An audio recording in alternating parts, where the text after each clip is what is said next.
एक लड़की जिसकी वजह से 600 परिवारों से आबाद रहने वाले 84 गांव के हजारों लोग एक रात अचानक से ऐसे गायब हो गए कि सदियों से लोग आज तक ये नहीं समझ पाए हैं कि वो हजारों लोग आखिर कहां गायब हो गए।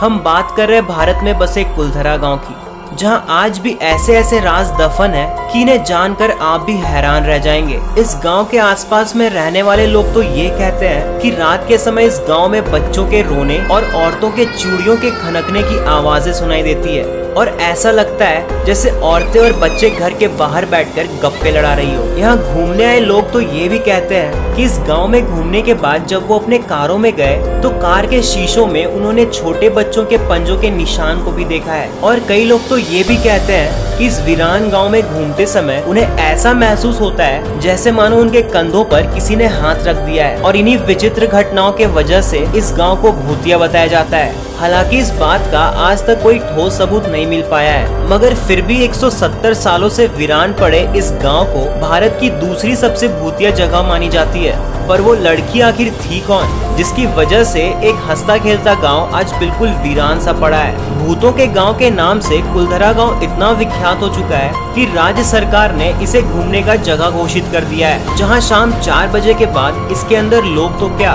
वहां के गार्ड को भी अंदर जाने पर वर्जित कर दिया गया है। लेकिन आखिर ऐसी क्या वजह थी कि एक हंसता खेलता गांव आज एक भूतिया जगह में तब्दील हो गया। राजस्थान के जैसलमेर जिले से 18 किलोमीटर दूर में बसा कुलधरा गांव, जिसके अंदर प्रवेश करते ही लोगों को थोड़ा अजीब सा महसूस होने लगता है। वहां जाने वाले टूरिस्ट और लोकल ये बताते हैं कि इसके अंदर प्रवेश करते ही उन्हें ठंड महसूस होने लग जाती है और 50 डिग्री सेल्सियस के गर्मी में भी उन्हें गर्मी का एहसास बिल्कुल नहीं होता।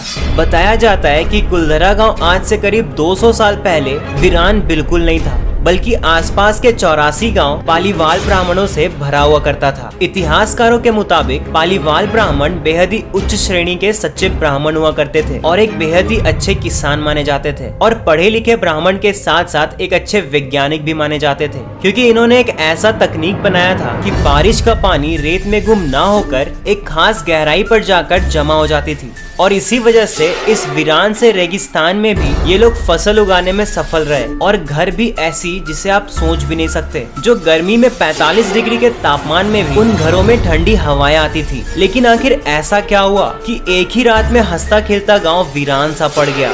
तो इन सबके पीछे एक ही शख्स का हाथ था और वो था सालिम सिंह। सालिम सिंह जैसलमेर का एक मंत्री हुआ करता था और कुलधरा गांव भी उसी के हिस्से में आती थी। सालिम सिंह काफी निर्दयी किस्म का व्यक्ति था, पर उसके निर्दयी होने के पीछे एक कहानी छुपी है और वो ये थी कि जब सालिम सिंह मात्र 11 साल का था तभी राजद्रोह के आरोप में उसके पिता को जान से मार दिया गया था और इसी वजह से सालिम सिंह काफी निर्दयी और क्रूर बन गया। दोस्तों, सालिम सिंह इतना क्रूर और बदनाम था कि महिलाएं बस उसके नाम मात्र से ही डरती थी और आज भी सालिम सिंह के कपड़े वहाँ मौजूद हैं, जिसे आप खुद देखकर अंदाजा लगा सकते हो कि ये सालिम सिंह कितना विशाल कद का था। पर एक दिन सालिम सिंह कुलधरा गांव के दौर पर निकला था और तभी उसकी नजर वहाँ के एक पंडित की बेटी पर पड़ी और उसे देखकर उसकी नीयत खराब हो गई और वो उस लड़की के ऊपर इस कदर पागल हो गया था कि बस किसी तरह से उसे बस पा लेना चाहता था। पर जब उसकी मंसूबे पूरी नहीं हो सकी तो वो इस कदर गिर गया कि उसे पाने के लिए ब्राह्मणों पर अत्याचार करने लगा।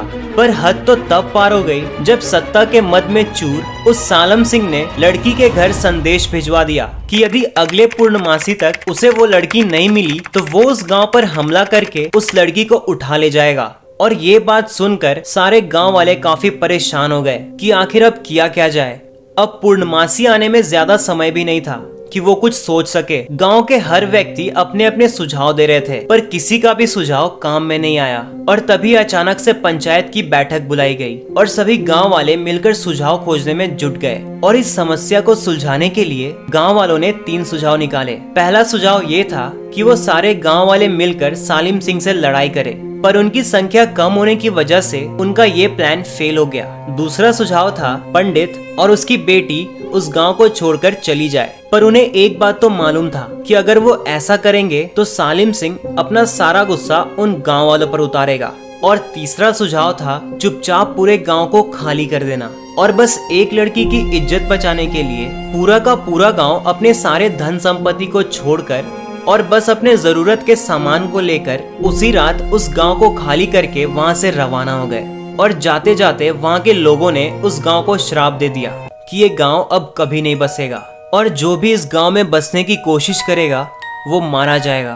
और आखिरकार वो पूर्णमासी की रात आ चुकी थी जब सालिम सिंह उस लड़की को लेने उसके घर गया तो वहां के मंजर को देखकर उसके होश उड़ गए, क्योंकि वो गांव कब्रिस्तान की तरह बिल्कुल सुनसान हो चुका था और पूरे गांव की तलाशी लेने पर भी उसे कोई इंसान नहीं मिला। कहा जाता है कि सालिम सिंह के सैनिकों ने उस गांव पर बसने की काफी कोशिशें की, पर श्राप की वजह से उनके घर उजड़ गए। लेकिन दोस्तों, उस रात वो 600 परिवार कहां गए इसकी खबर आज तक नहीं चल पाई है और इन्हीं वजहों से आज ये गांव एक श्रापित गांव बनकर रह गया है। तो दोस्तों, अगर आपको ये वीडियो पसंद आई तो इस वीडियो को लाइक और शेयर करना ना भूलें और ऐसे और इंटरेस्टिंग वीडियोस को देखने के लिए हमारे चैनल को सब्सक्राइब कर लें। मिलते हैं जल्द ही नेक्स्ट वीडियो में।